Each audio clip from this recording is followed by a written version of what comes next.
about 9J. C-Dub on the beat. Back against the wall, CL20's knocking rated. IGI's tripping, validated, shoot ready. Brown incarceration, got my people living daily. Gang wars back to back till the hole is what they say. Hey, yo, what's good with everybody, man? I hope everybody's having a productive day, feeling blessed. And like I always say, it's one life, one chance. We only got one chance to do this right. Let's get it done. So trip out on this, right? And I found a book, right? It's a big book. It's like 500 pages long. And it's about like Bloody Beaumont. All the inmates that are there, the most infamous, notorious cases of inmates there, the most people that, you know, everybody wants to know about, like, man, these are the kind of criminals that are in Beaumont. I thought about buying it and reading it and just doing chapter by chapter, you know, like this dude's right here. Look at this dude. Look what he's busted for. I don't know. I'm thinking about it, debating. Let me know what you guys think. But trip out on this story, man. This is not really a story in per se, but it's something that somebody wanted me to relate to you guys, what really goes on in the federal penal system. And I know my audience members, there's a lot of individuals that have been in the feds before, so maybe they can tell me a little bit about it if they have knowledge of it. But I want to bring it to everybody's attention. Let's get right into the video. With that being said, hit that subscribe button, hit that like, always leave a comment. Let me know what you guys think in the comment section. Check the links in the description for my Apple and Spotify music. Go ahead and round my streams up. And you can check out my playlist section on my YouTube channel and check out my music right there. Thank you guys for you guys' time. Most importantly, thank you guys for you guys' support. So I get a call from an individual, and I still have his number. I can talk to him whenever I want. And he told me an interesting story, how he got into the dope game, how he got into the dope game on the other side of the border as well.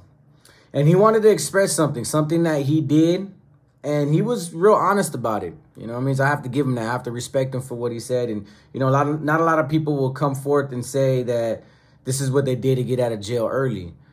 But he wanted to talk about a particular practice that's going on in the federal penal system and how he was able to turn a 17-year sentence only into 5 years. So he links up and he doesn't come up on the streets. Obviously, he had to go pick up some weed. I can't remember the story, man. It's been so long. I just wrote the concept of the story he wanted me to talk about. But he came up on some weed, returned it to one of the rifle owners, and that's how he got plugged in, even though he came up a little bit of some weed himself to make some extra money. You know, got some re-up money so he could present it to the individuals that he returned the product to and was like, look, man, I got money to buy. So he started buying in bulk and started doing a lot of wholesale. And he was in Phoenix, Arizona, all the way out to the Midwest. You name it, they were getting it in the mail, and he was picking it up off of 18-wheelers. A lot of dope. And the reason why I know all this stuff, because as he's telling me the story, you know, I also did review the paperwork and everything that was being described in the court documents, how they were bringing it, who he was connected to, what he was being charged with, because 17 years is a long time in the federal penal system. That means he was moving a lot of weight. But how did he get out in 5 years? One thing he pointed out to me, he goes, hey, I want to show you something. There's a YouTube video. It's a wiretap of a lady that used to talk to El Chapo. She was like the in-between lady to Nogales and a couple other places where she can get the product, buy El Chapo, and get it to people that wanted to buy it into the United States. So he sends me to the YouTube. He goes, just go watch it real quick. So I watch it. I hear the wiretap. Homegirl speaking in Spanish. She's talking about a lot of drug sales, you know, like using coded words. But I recognize the voice and I see the lady in the wiretap. It was some big old documentary series. And then I said, okay, I'll watch the video. And then he goes, all right. So he shows me his WhatsApp. And I see a bunch of, you know, voice recordings back and forth. And he plays one in particular. It's the same voice. And then and it's of the lady that was selling dope for El Chapo, Guzman. And he goes and I can hear his voice and then I hear her voice. And he wanted to make sure to show me, like, man, he was having conversations back and forth with her about products. But they were using like words that had to do with food when it comes to, you know, Mexico. I don't know what other words they use. So I'm listening to it and I'm like, yeah, bro, it sounds the same, you know. I don't got the best voice recognition software in my head, but it sounded legitimately the same. So he tells me the whole story about him getting just for years, making hundreds and thousands of dollars, sending a lot of money back to Mexico, moving a lot of product over here from Phoenix, Arizona, all to the Midwest, working with a lot of people, being introduced to all the right people when it comes to those boys over there across that border. Then he gets busted. So through the court proceedings, obviously he didn't cooperate during the court proceedings. So obviously he would have to face all these charges and allegations that he was, trafficking dope for the Mexican cartel. So he goes to the federal penal system. In the federal penal system, he runs into somebody. It was a CO named Juan. Juan was actually a CO in juvenile hall with them a long time ago, but he became a federal correctional officer. So he's a PAISA dude. Obviously, they approach him, they crack him, and they buy a cell phone from him. So the dude's like, all right, man, let me get in touch with your family. I need this amount of money. He had a lot of money saved up from all the hustling and drug dealing he was doing for the boys across the border. So he buys a quick little cell phone. He said it was just a regular finger cell phone. And he had heard about this particular rule, and he wanted to do it. Instead of spending 17 years of his life, he decided to get that phone and call the DA and the prosecution office and said he wanted to work a deal. So I'm like, okay. So like I said, when he told me that, I said, all right, I can respect that, but you were already convicted of the charges. I mean, you could have cooperated, in advance, without getting that 17 years, unless you were looking at more. I was trying to figure it out. More or less, the simple fact that, once he was already in the federal penal system, he was like, bro, I ain't finna spend 17 years of my life. Even though he did get 17 years, even though he lived a luxurious life. I've seen his pictures, just like the last dude I did an interview about. I seen dude's pictures. I even FaceTimed the individual. The way this dude was dressing, the way he was living out there. I think he was at a Mexicano party. It was like they're playing narco corridos. He was drinking. He was talking to me. He was full of expensive jewelry. I was like, man, I wish I could have a watch like that. And he was like, bro, I had a lot of money saved up, a lot of money left over, but I got home, and I came home in 5 years. I came back to something. I built something with my money. And basically, he calls the DA and he tells him, I want to exercise rule number 25. So I asked him, hey, what's rule 25? He goes, basically, if you give the DA 3 cases, they'll reduce your sentence and they'll reduce your time. So I'm sitting there like, okay, keep going. And he tells me, he goes, what they wanted me to do is they had a lot of pending cases, but a lot of individuals, paisanos, Mexicanos, individuals that are facing federal drug charges, working with them boys overseas.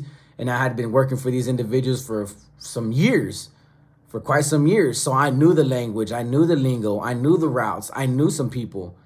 He goes, and what I had to do is give up 3 cases. I had to interpret, wiretaps and coded messages and encrypted messages. I had to decrypt them and give the DA evidence to show, man, what these individuals are doing, where the routes are at. The whole shebang, including individuals that he was messing with, including narcotraficante members that he had once messed with that he knew haven't got busted yet. So he was pointing them in all the right directions, giving them all the right evidence, a sufficient amount of evidence. And 3 cases is what got him paperwork sentenced from 17 years to 5 years. So I understood his circumstance. I wasn't going to judge the individual for the simple fact that he was being honest and upfront about it. And he was like, it don't even matter.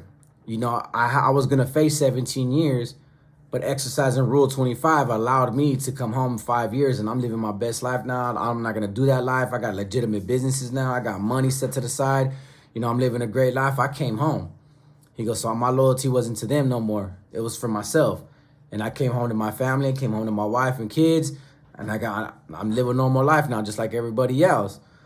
And he said that Rule 25, he goes, not a lot of people in the federal penal system know about it. He goes, but for those that do, he's like, there's a lot of people that, try to exercise that law if they apply, if it's applicable to them. And I'm like, what do you mean by applicable? And he basically said, these dudes, if they want to come home early and the DA is willing to print legit paperwork so you can walk the lines because they know people are going to screen your paperwork, they'll hide a lot of stuff in your paperwork so that way it's not publicly known and being able to be researched and screened by inmates and staff and the public information. He goes, the DA will fabricate paperwork. That way nothing happens to you. Nobody knows that you're cooperating with law enforcement and you can skate free for a couple of years. He goes, they're going to want you to do some time for the crimes that you committed. He goes, you ain't got to do 17 years like I had to. I did 5. He goes, but for the individuals he's seen a lot of individuals that were part of this program that were walking the main lines with them in the federal penal system. They knew, like, all right, you're in it too, you're doing it too, you're doing it too. But they blended in with the inmate population. He said there's a lot of individuals he's seen try to apply for it, But they didn't have no evidence. They couldn't give up no names. They couldn't give up no routes. They couldn't give up nothing. And they would get dismissed. The prosecution officer would be like, bro, you ain't got nothing for us. We need a mandatory 3 cases. You need to be able to draft up 3 cases, 3 indictments on 3 other individuals that's going to give us big major busts. Or you can sit down, man. Like, there's nothing, we can't help you out if you can't help us out. He said, you'll be surprised how many people have done it and that are walking the main lines and come home legitimately active with paperwork that shows that they're legitimately active and never told. But in reality, they exercise rule number 25 in order to get a lighter sentence and get a reduced sentence and come home early. He goes, I did it, and I seen a lot of people doing it. He goes, but a lot of people don't know that. That's how the federal penal system works. There's a lot of corruption. The DA and the prosecution officers, they're corrupted as well. They want big busts. It looks good for their record. He goes, they're going to make you do some time, but you ain't got to do your whole sentence as long as you're willing to cooperate. And he was willing to cooperate on the individuals across that border because he didn't care no more. He was already sentenced to 17 years. He already had made all the money that he ever wanted. He already lived the life that he already wanted, and he came home. He'd rather be home.